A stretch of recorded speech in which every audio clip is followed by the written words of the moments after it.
Welcome to another episode of Health Your Way podcast, where we discuss health issues ranging from physical, mental, emotional, as well as current facts. Today's episode, we're going to be speaking to Sally Fung, a mom's fight to live healthy while living with autoimmune disease. And I would like to give you a little background about Sally. Sally is the first survivor of viral myocarditis. Is it how you pronounce it, please? Myocarditis. Myocarditis. Thank you. An inflammation of the heart in Canada, who gets to keep her own heart. And I guess you beat all odds of surviving 1 in a million heart condition and having twins after? Yes, really? Yes. Well, the doctors would never thought that I could have children at all, let alone having 4. I have 1 girl, twin boys, and then 1 more boy. And then I think you mentioned to me that you just recently got diagnosed with an autoimmune disease called Sjogrens. Right? Sjogrens. Look. Yes. Thank you for correcting me. Like Sjogrens. Oh, those are hard to pronounce words. I appreciate that. I think a lot of people, with your journey itself, I guess in your own words, tell us, what does autoimmune disease actually mean and what led to your diagnosis? Okay, well, for me, I honestly didn't know anything about autoimmune disease until I was diagnosed with Sjogren's. The only reason why I kind of know when I was younger is because my grandma was dying of lupus, which is a form of autoimmune disease. And I didn't know how she get it. And a lot of doctors have no idea how someone could have autoimmune disease. So basically, in a nutshell, autoimmune disease is just inflammation in your body. Don't get me wrong. Inflammation is really good for your body because it's your body way of healing yourself. So when you get a cut and then you get inflammation, your body is trying to heal it. But with autoimmune disease, it's that your inflammation never leaves after you heal your body. So it keeps attacking your body good cell. So that's when you have that sustainable autoimmune disease. So it's really hard to diagnose and it's really hard to cure. They don't know how to stop that. I didn't know that. That sounds very painful. I'm sorry. We all know what inflammation is and how it's sort of healing, but to have that consistently, then how did you know, or how were you diagnosed that you had it? If it's hard to. It's a long journey. A lot of autoimmune disease survivors, fighters, they actually have a long journey of finding out. For me, it took me 4 years to figure out what it is. In 2015, 4 years, yes. Okay, sorry. So in 2015, my twins were about 2 years old. I had pneumonia in my blood. So don't know how that happened. So went to the hospital, cured that with antibiotic, no problem. And then I start getting recurring pneumonia. Nonstop every single year during the winter. I'll get it 3 to 4 times a year in that 3-4 months span. I can run a 5K no problem. And why would I get pneumonia so often? I work out every single day. My lung capacity is good. But the doctors couldn't find out. My family physician, because of my condition of myocarditis, you can see my scar right here. She has a scar down. Yeah, go ahead. Yeah. So basically, my family doctor is like, what is wrong with you? I don't understand. How can a healthy person like you keep getting a pneumonia nonstop? So she's like, you know what? Because of your heart condition, I'm going to send you to a lung specialist to find out why you get this so often. So I've been back and forth with my lung specialist for at least 3 years. Really? And he's like, they draw all the blood, they did breathing tests, every test you can think of. And then this year, before COVID happened in January, he's like, you know what? The last test that I haven't done on you, Sally, it's MRI. I send you to the hospital. Let's do an MRI. And when the MRI came back, he said that there are air bubbles in my lungs. And there are so many disease in this world that will have air bubbles in your lungs. So they're like, okay, well, they narrowed down to Sjogren's. So he specifically tests for Sjogren's. Then that's when we find out. Diagnosing autoimmune disease, it's a relentless kind of process. You have to keep pushing because 3 years, it's 3-4 years is a long, long time. A lot of people is like, you know what, it's not affecting my life. I just move on. But because of what I had before with my heart, I'm like, I'm going to be relentlessly going to find out exactly what's happening to me.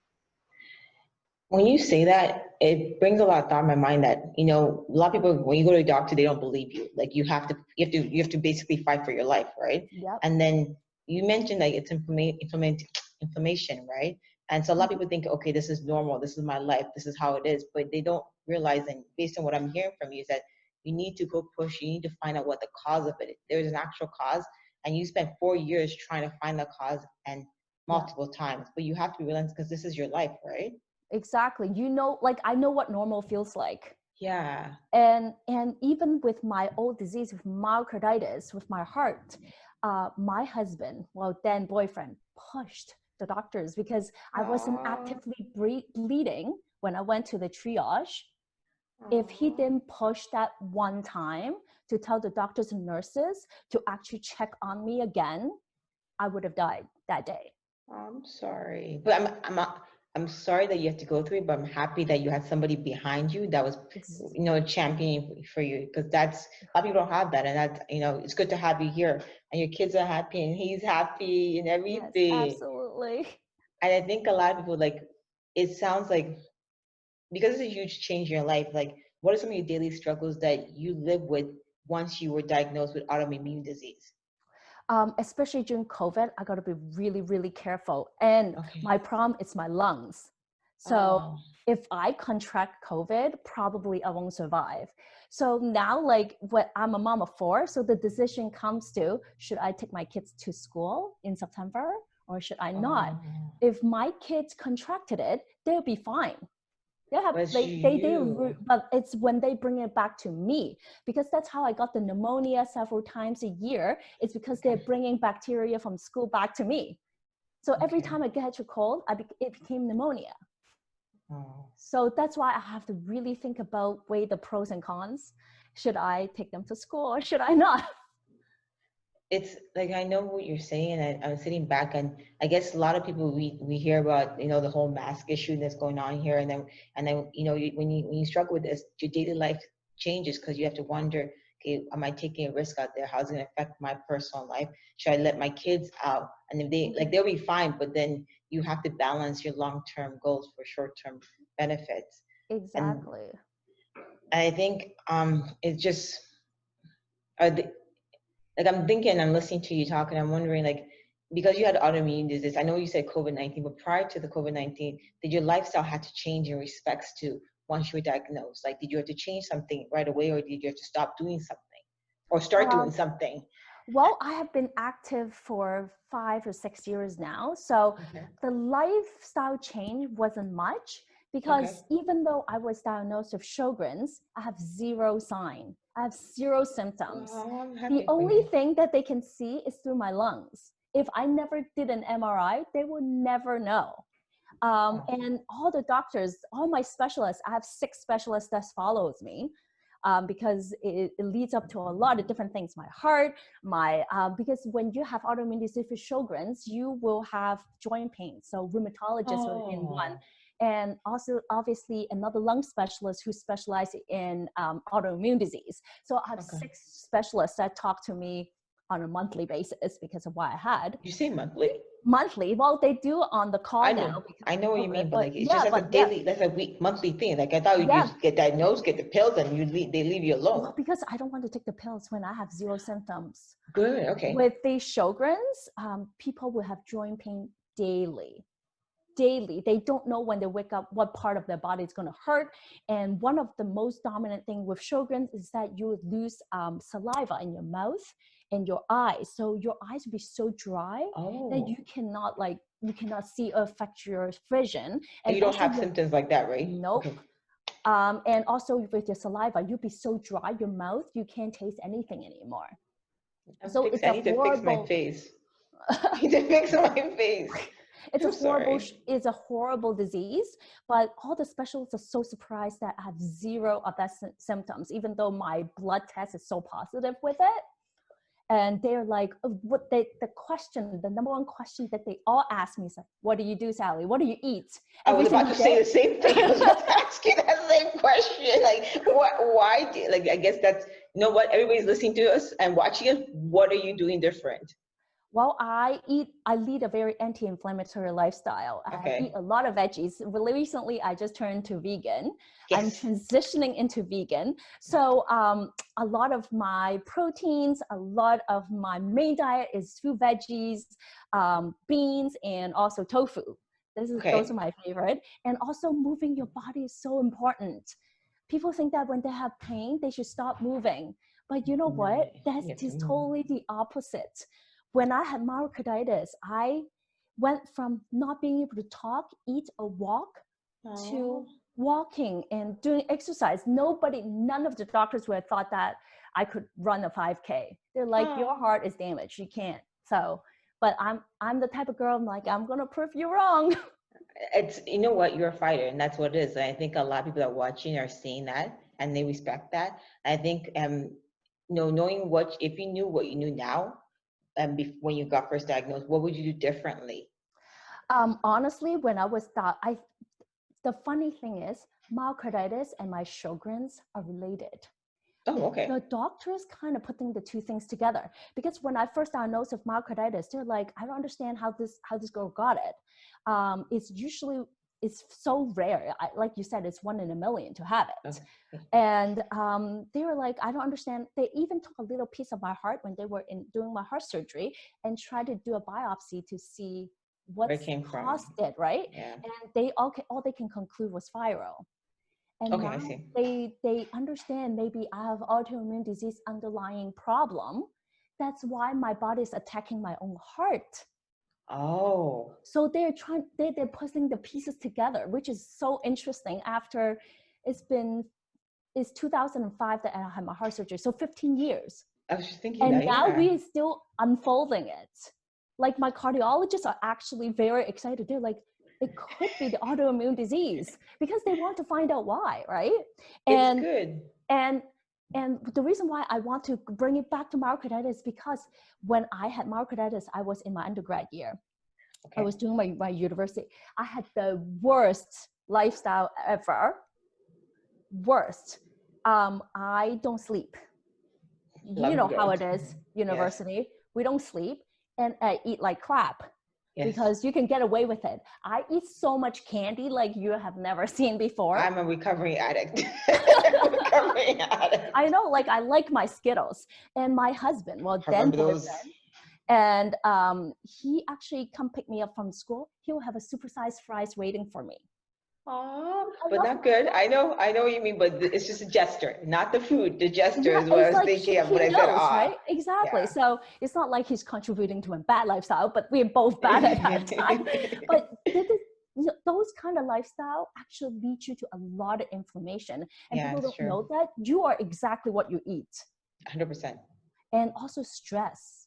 Yes. I got myocarditis right after I finished all my exams. I was so stressful that month, and my body is like, you know what, you finish our exam, I'm going to come get you now. Yes. It's the true. adrenaline. Yeah, it does. Mm-hmm. And I agree with you. And I think, you've gone through a lot, and for a lot of people that maybe just starting, like, or maybe I've just recently got diagnosed, what do you say to them to give them, courage or support, or their family members are watching someone, like what kind of support system, what can you advise them of in respects to how to help somebody or if they're going through it? Yeah, for autoimmune disease, it's something that is so invisible. Okay. You don't look sick, but you're actually sick internally. And I think like family support is so important. Like my husband is the biggest carnivore ever, and he's willing to try all my vegan recipes. That is the type of support that you need. And my kids will eat them too. They're like, Mom, what is this? They have no idea. They're like, I want some tofu too, since you're eating it. Yeah. Right? It's all about, jumping on board together. It's not about criticizing whether or not you're doing this to, a lot of people say, oh, you're doing this to lose weight. This is the furthest thing from my mind. I want to de-inflame my body. And I think a lot of people neglect sleeping. Yes. Because nowadays, everybody's like, I'm going to hustle. I'm going to work until I die or whatever. You can sleep when you die, right? But you know what? Your body needs time to regenerate. Actually, I'm listening to you. Talk to me too. Talk to me. Yeah, it's hard. I know, like, especially when I have 4 kids, I'm like, I have to go to bed. Now I really want to do my thing, right? Mm-hmm. And it's just hard to go to sleep early, but you just have to set the alarms. I'm like, It's okay, true. this is the time that I should be in bed now. At least it reminds you sometimes that you need to be in bed. And I think another thing is water. We Okay. don't drink enough water in our body. A lot of people We, don't. yeah, like we walk around dehydrated so much, and people mistaken it for hunger. Yes. They need to drink some water before you start eating. I drink 4 or 5 of these every single day. That's 100 ounces right there. So 3 liters. Here, listen to Sally. All people, 3 liters.